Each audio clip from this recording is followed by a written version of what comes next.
दोस्तों, आज इस वीडियो में कबीर साहब के वास्तविक जीवन के रहस्यों से अवगत कराना चाहता हूं, लेकिन इस झारिया नॉलेज चैनल के इस वीडियो को यूं ही व्यस्तता में बैठकर बहुत डिस्ट्रैक्शन के साथ मत सुनना।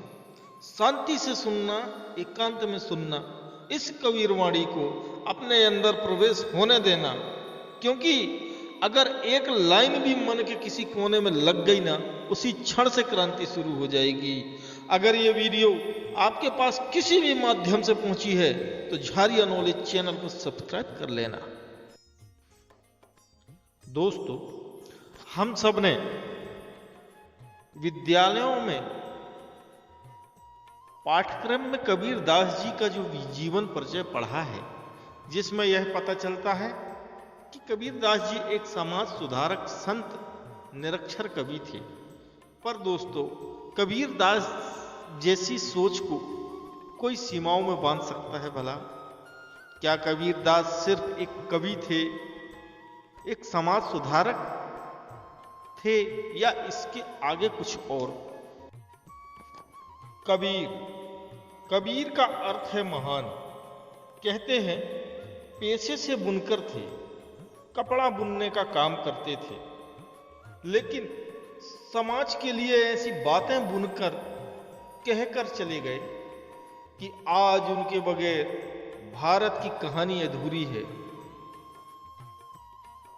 हिंदुस्तान के इतिहास के महानतम मैनेजमेंट गुरु, महानतम लाइफ कोच कौन है, जिन्होंने छोटी छोटी दो लाइनों में ग्रंथों को समाहित कर दिया है? तो एक ही नाम आता है, कबीर। और ये बात सिर्फ मैं नहीं कह रहा हूं, बल्कि दुनिया के महानतम बड़ी से बड़ी यूनिवर्सिटी आज संत कबीर की वाणी पर रिसर्च कर रहे हैं।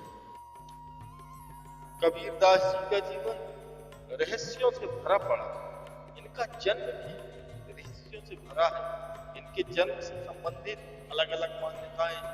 पहली मान्यता के अनुसार काशी में लहरतारा तालाब है, जिसमें कमल के फूल में कबीर दास जी बाल स्वरूप प्रकट हुए। इनके जन्म से संबंधित कबीर दास जी की एक वाणी की जाती है, गगन मंडल से उतरे सतगुरु सत्य कबीर, झलज माहि मोड़न किए सब पीरन की। कबीर दास जी से जुड़ी कहानियों में दूसरी मान्यता यह भी है कि कबीर को एक विधवा ब्राह्मणी ने जन्म दिया, जो नवजात शिशु को लोक लाज के डर से लहरतारा तालाब के पास छोड़ गई, जिसे नीरू और नीमा नाम के मुसलमान दंपत्ति ने बालक को घर उठा लाए और उन्होंने कबीर को पाला पोसा।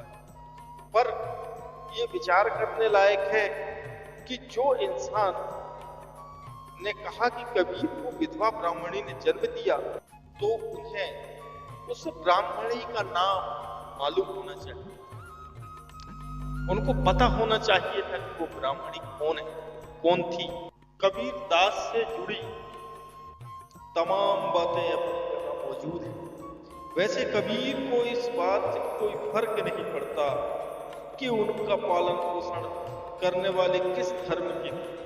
वो हिंदू थे या मुसलमान थे, तुर्क थे या सनातनी, ये सवाल कबीर के लिए बेईमानी है।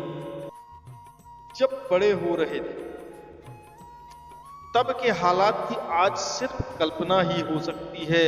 हालात तो खराब थे ही, उस पर से कबीर के तेवर ने मुमकिन है उसके परिवार की मुश्किलें बढ़ाती होगी। हिंदी के कथाकार भीष्म साहनी ने अपने मशहूर नाटक कबीरा खड़ा बाजार में तब के हालातों की तस्वीर खींची है। कबीर ने जो समाज में देखा, उसमें तरह तरह की विषमताएं थी। कौन किस जाति में जन्मा है, वही भाग्य तय करता था। व्यक्ति के बड़े या छोटे होने का मापदंड उसका जन्म कुंडली रह गया था। ब्राह्मण चाहे जितना भी व्याभिचारी हो, सामान्य या ऊंचा, दलित चाहे जितना भी सदाचारी हो, ज्ञानी हो, नीच समझा जाता था। इस विषय में कबीर साहब की एक पंक्ति है, जाति पाति पूछे नहीं कोई, हरि को भजे सो हरि का हुई। यानी ब्राह्मणों को सीधी चुनौती। इनका कबहु न नींदिए जो पावन तर होए, कबहु उड़ी आँखिन पड़ी पीर घने। क्या कहते हैं कवि? जितने लोग छोटे वर्ग की रिस्पेक्ट नहीं करते हैं, जितने लोग भी छोटे कास्ट के रिस्पेक्ट नहीं करते हैं, जितने लोग भी ऊंचे नीचे बहुत सारे भेदों में विश्वास रखते हैं, क्या कहते हैं कवि? एक तिनके की भी निंदा मत करो, क्योंकि वो तिनका जो आज तुम्हारे पैरों के नीचे है, अगर उड़कर तुम्हारी आंखों में पड़ गया तब जो दर्द तुम्हें होगा उसकी कल्पना भी नहीं कर सकते। दोस्तों, आज का वीडियो बहुत ध्यान से देखना सुनना, क्योंकि ये वीडियो बहुत ही खास है। और खास वो दिन भी था जब संत कबीर दास जी को सिकंदर लोधी के पास ले जाया गया। जब वो उस दरबार में पहुंचे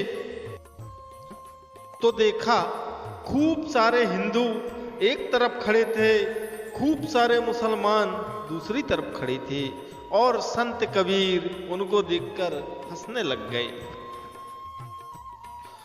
महाराजा सुल्तान हैरान, क्योंकि इतनी सारी शिकायतें हिंदू मुस्लिमों ने की थी उनके खिलाफ, और उनको यहां दंड देने के लिए बुलाया गया था। लेकिन कबीर तो कबीर थे, हंस रहे थे, मुस्कुरा रहे थे, ठहाका लगा रहे थे।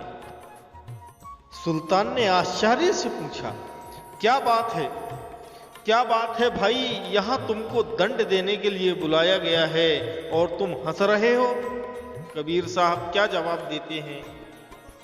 कबीर साहब कहते हैं, जो राजाओं के राजा उस भगवान के दरबार में एक नहीं हो पाए, एक तरफ हिंदू की तरफ देखा, एक बार मुस्लिम की तरफ देखा, जो राजाओं के राजा उस भगवान के दरबार में एक नहीं हो पाए, वो मेरे जैसे एक छोटे से इंसान के लिए, आपके जैसे एक छोटे से राजा जो थोड़े दिन के लिए इस दुनिया में आया है, आपके सामने एक होकर खड़े हैं। वाह प्रभु तेरी माया।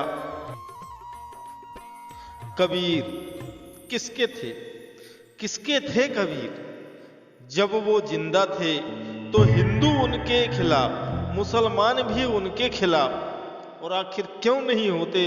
पूरी की पूरी कुप्रथाओं की, पूरी कुरीतियों की धज्जियां उड़ाकर रख दिए थे। वो सिर्फ एक भगवान की बात करते थे, सुप्रीम गॉड। कोई प्रथा से लेना देना नहीं था उनका, हर कोई उनसे परेशान था। लेकिन जब वो इस दुनिया से गए तो हिंदू कहने लगे वो हमारे हैं, मुसलमान कहने लगे वो हमारे हैं। अरे किसके थे संत कबीर? वो सबके थे, वो सबके अंदर है। हर इंसान जो अच्छा सोचता है, हर इंसान जो अच्छा जीवन जीना चाहता है, कबीर उनके हैं, उनके अंदर है कबीर, सबके। भले हिंदू कहते हैं वो वैष्णव भक्त थे, मुसलमान कहते हैं वो हमारे पीर थे, सिख उनको अपने गुरु का दर्जा देते हैं। उनके 500 से ज्यादा दोहे गुरु ग्रंथ साहिब में हैं। कबीर पंथी उनको प्रभु का अवतार मानते हैं। आज के मॉडर्न लिबरल को हिंदू मुस्लिम यूनिटी का मसीहा मानते हैं, और मेरे जैसे भारतीय उनको, और मेरे जैसे भारतीय उन्हें किसी एक वर्ग या देश का नहीं बल्कि पूरे विश्व का धरोहर मानते हैं। क्योंकि ऐसे लोगों का, ऐसे विचारों का जन्म विरले ही होता है। कबीर दास जी जिस युग में हुए उसे इतिहासकार मध्यकाल कहते हैं, और ये वो काल था जब राजनीति में मुसलमान सामंत, छोटे राजा खुद को स्थापित कर रहे थे। दिल्ली की गद्दी पर लगभग 200 साल से मुसलमान सुल्तानों का राज्य था, चलाया आ रहा था। इस्लाम खुद एक संगठित संप्रदाय था जो तब के समाज में ब्राह्मणों के बोलबाले और उनके जात पात को चुनौती दे रहा था, चैलेंज कर रहा था। कहने का मतलब यह है कि समाज में खूब उथल पुथल थी। इसी संबंध में कबीर की एक वाणी है, हिंदू कहे राम राम, तुरक कहे रहमाना, आपस में दो लड़त मरत हैं, मरम न काहू जाना। इसका मतलब ये है कि धार्मिक पहचान, धार्मिक विश्वास के आधार पर संघर्ष की स्थिति बनी हुई थी। वीडियो लंबी होने के कारण हम पार्ट 2 लाएंगे। ये वीडियो अगर आपको पसंद आया है तो चैनल को सब्सक्राइब और वीडियो को लाइक करके जाना।